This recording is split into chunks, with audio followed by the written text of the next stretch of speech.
طور پر ایسی مہک ہوتی ہے جس سے کھانے کی طرف رغبت بڑھ جاتی ہے۔ جب آپ اپنی غذاؤں میں پودینہ شامل کرنے لگتے ہیں تو پھر اسے فراموش نہیں کر پاتے۔ کہا جاتا ہے کہ پرانے زمانے میں لوگ خشک پودینے کے صفوف سے دانت مانجھا کرتے تھے تاکہ وہ چمکدار ہو جائیں۔ اس کے علاوہ وہ پیٹ کے درد سے نجات پانے کے لیے پودینہ کھا کر گرم پانی پی لیا کرتے تھے۔ دوستو، تحقیق سے معلوم ہوا ہے کہ پودینہ 2 باتوں میں بے حد فائدہ مند ہے۔ یہ دماغی اور جسمانی طور پر آپ کو متحرک رکھتا اور تقویت دیتا ہے۔ ماہرین کا کہنا ہے کہ اسے کھا کر آپ چاق و چوبند رہتے ہیں اور آپ کے اعصاب کو سکون پہنچتا ہے۔ اگر آپ نے روغنی غذائیں کھائی ہیں تو بعد میں پودینہ کھانے سے وہ آسانی سے ہضم ہو جاتی ہیں، یعنی پودینہ زود ہضم ہے۔ پودینے میں وٹامن ای کا بہت بڑا خزانہ ہوتا ہے جس کی وجہ سے یہ خون کی شریانوں کو فعال کرتا ہے۔ اس کے علاوہ پودینے کو بلغمی، کھانسی، نزلہ، زکام میں بھی قہوے کی طرح پیا جائے تو جلد آرام محسوس ہوتا ہے۔ اس کے علاوہ معدے کے امراض کے لیے یہ علاج اکسیر ہے۔ پودینے کو اچھی طرح دھو لیا جائے، پھر چھاؤں میں سکھا لیں۔ جب سوکھ جائے تو ہاتھ سے مسل کر پاؤڈر کی طرح بن جائے تو ایک شیشی میں ڈال کر رکھ لیں۔ جب کھانا کھائیں تو اس پر چھڑک لیں تو گیس، بدہضمی، جلن اور معدے کے زخم میں فائدہ ہوگا۔ دوستو، پودینہ نہایت سستی ہے اور یہ آسانی سے ملنے والی جڑی بوٹی یا سبزی ہے، اور ہم میں سے اکثر لوگ اس بات سے ناواقف ہیں کہ ہمارے لیے یہ سبزی کس قدر افادیت لیے ہوئے ہے۔ آئیے آپ کو اس کے کچھ قیمتی اور حیران کن فوائد بتائے دیتے ہیں تاکہ آپ پودینے کے ان فوائد سے مستفید ہو سکیں۔ پودینے کے فوائد میں سے کچھ یہ ہیں۔ ہچکی کی صورت میں پودینے کی پتیاں چبانے سے ہچکیاں بند ہو جاتی ہیں۔ پودینہ ہیضے کی تکلیف میں بھی بہت فائدہ مند ثابت ہوتا ہے۔ پودینہ تمام جلدی امراض میں بہت مفید ہے، جیسے خارش، کیل، مہاسے اور گرمی دانے وغیرہ۔ پودینے کی بڑی خوبی الرجی سے بچاؤ کی ہے۔ ایک شدید قسم کی الرجی جس سے جسم پر خارش ہوتی ہے اور سرخ نشان پڑ جاتے ہیں، اس میں پودینہ بہت فائدہ مند ہے۔ پودینے کے پتوں کی چائے بنا کر قہوے کی طرح پیا جائے۔ اگر الرجی زیادہ ہو تو گلاب کے عرق میں پودینے کے پتے ڈال کر ابالے جائیں اور صبح و شام پیا جائے تو بہت جلد فائدہ ہوگا۔ دوستو، یاد رہے، بچھو یا بھیڑ کے کاٹنے پر پودینے کو پیس کے زخم والی جگہ پر لگایا جاتا ہے۔ یہ زہر کو جذب کر لیتا ہے اور درد میں بھی کمی ہو جاتی ہے۔ پودینے کا قہوہ بھی پیا جاتا ہے۔ بلڈ پریشر کے مریضوں کے لیے پودینہ اور لہسن کی چٹنی نہایت مفید ثابت ہوتی ہے۔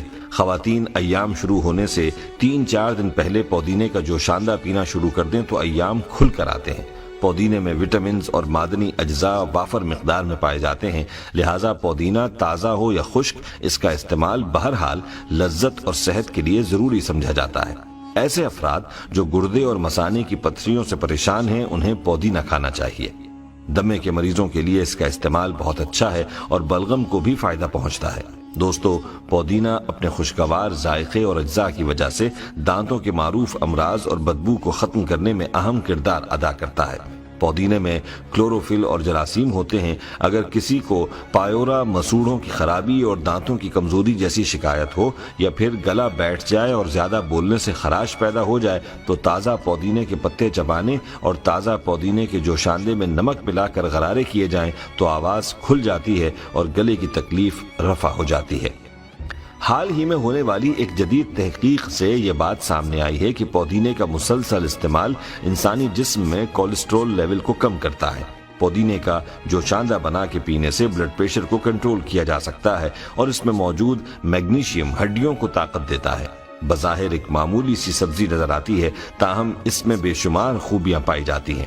دوستو، آپ کو یہ بھی بتاتے چلیں کہ اگر جلد پر کوئی زہریلا کیڑا کاٹنے کی وجہ سے انفیکشن ہو گیا ہو تو اس میں بھی یہ پودینہ فائدہ مند ہے، کیونکہ قدرتی طور پر پودینے میں خطرناک بیکٹیریا کو ختم کرنے کی قوت ہوتی ہے۔ پودینے کا استعمال دن بھر کی تھکن کو ختم کرتا ہے۔ بدہضمی اور گیس کی بیماری میں بھی فائدہ مند ہے۔ پودینے میں یہ خاصیت بھی ہے کہ خون میں مضر مادوں کو پسینے کے ذریعے خارج کرتا ہے، اس لیے یرقان جیسے موذی مرض میں اس کا استعمال بہت فائدہ دیتا ہے۔ پودینے کے اتنے فائدے ہیں کہ حساب نہیں۔ اس کو سفر پر بھی ساتھ رکھیں تو اچھا ہے۔ راستے میں سفر کے دوران قے، متلی یا پیٹ کی بیماری ہو تو اس کا استعمال بہت فائدہ دے گا۔ دوستو، آپ کو یہ بھی بتاتے چلیں کہ ٹھنڈ کے اثر سے اگر آپ کے اعصاب میں اینٹھن پیدا ہو جائے تو پودینہ کھانا چاہیے۔ پودینے میں مانع تکسید اجزاء یعنی اینٹی آکسیڈنٹس پائے جاتے ہیں۔ یہ سرطان کے اثرات کو بھی روکتا ہے۔ پودینے کے عرق کو مینتھول کہتے ہیں، جو بناؤ سنگھار کی مصنوعات اور خاص طور پر کریمز بنانے کے کام آتا ہے۔ پودینے کے تیل سے مالش کرنے سے اعصابی سکون حاصل ہوتا ہے۔ جہاں تک خوشبو حاصل کرنے کا تعلق ہے، خشک کی نسبت تازہ پودینے کی پتیاں زیادہ خوشبو دیتی ہیں۔ دوستو، یہ تھے وہ حیران کن فوائد جو کہ آپ پودینے کے استعمال سے حاصل کر سکتے ہیں۔ آئیے اب آپ کو یہ بتاتے ہیں کہ احیاء العلوم میں ایک روایت ملتی ہے جس کے مطابق کہا گیا ہے کہ آپ صلی اللہ علیہ وسلم نے پودینے کو پسند فرمایا ہے، اور پودینہ ان پودوں میں ہے جس کا ذکر قرآن پاک میں بھی آیا ہے۔ دوستو، ہماری آج کی اس گفتگو سے آپ نے یہ تو جان لیا کہ پودینہ ایک بہت ہی فائدہ مند جڑی بوٹی ہے، اس کے بے شمار فوائد ہیں۔ ہمارے ہاں پودینے کا سب سے زیادہ استعمال چٹنی بنانے میں کیا جاتا ہے، اس کے ساتھ ساتھ اس کو چائے اور چاٹ اور بہت سے دوسرے پکوانوں میں بھی استعمال کیا جاتا ہے۔ اس لیے ہم آخر میں آپ کو گھر میں پودینہ لگانے کا طریقہ بتاتے ہیں۔ یاد رہے کہ اگر آپ گھر میں پودینہ لگائیں گے تو آپ کا لگایا ہوا وہ پودینہ کئی سال تک آپ کے گھر کی ضرورت کو پورا کرتا رہے گا، اس وقت تک جب تک آپ اس کی اچھی طرح دیکھ بھال کریں گے۔ اور پودینے کی دیکھ بھال کرنا بہت آسان ہے۔ عام طور پر لوگ زمین میں پودینہ لگانا پسند کرتے ہیں کیونکہ یہ بہت تیزی سے پھیلتا ہے اور پوری زمین کو اپنی لپیٹ میں لے لیتا ہے اور ختم بھی نہیں ہوتا، اس لیے وہ گملوں یا کنٹینرز میں پودینہ لگانا پسند کرتے ہیں۔ بہتر یہی ہے کہ آپ بھی ایک بار کہیں سے جڑوں کے ساتھ پودینہ حاصل کر لیں اور اس کو اپنے گھر میں کسی گملے یا کسی برتن میں لگا لیں، اس پر پانی ڈالتے رہیں اور خشک نہ ہونے دیں۔ اس کا استعمال کر کے اس کے فوائد سے مستفید ہوتے رہیں۔ دوستو، آج کی اس ویڈیو کو اپنے دوستوں کے ساتھ زیادہ سے زیادہ شیئر کریں، اور اگر آپ چاہتے ہیں کہ ہم آپ کے لیے آپ کی مرضی کا کوئی وظیفہ یا موضوع لے کر آئیں تو آپ اس بارے میں ہمیں کامنٹ سیکشن میں بتا سکتے ہیں۔ پیارے دوستو، ہم امید کرتے ہیں کہ آپ کو ہماری آج کی یہ ویڈیو ضرور پسند آئی ہوگی۔ اگر آپ کو ہماری آج کی یہ ویڈیو پسند آئی ہے تو سب سے پہلے تو اس ویڈیو کو لائک کریں اور اپنی رائے کا اظہار کامنٹ سیکشن میں کریں۔ اور آپ سے ایک بار پھر درخواست ہے کہ آپ ہمارے چینل اسلام ایڈوائزر کو ضرور سبسکرائب کریں اور ساتھ ہی لگے گھنٹی کے بٹن کو بھی کلک کریں تاکہ آپ کے پاس ہماری آنے والی مزید ویڈیوز کا نوٹیفیکیشن ملتا رہے۔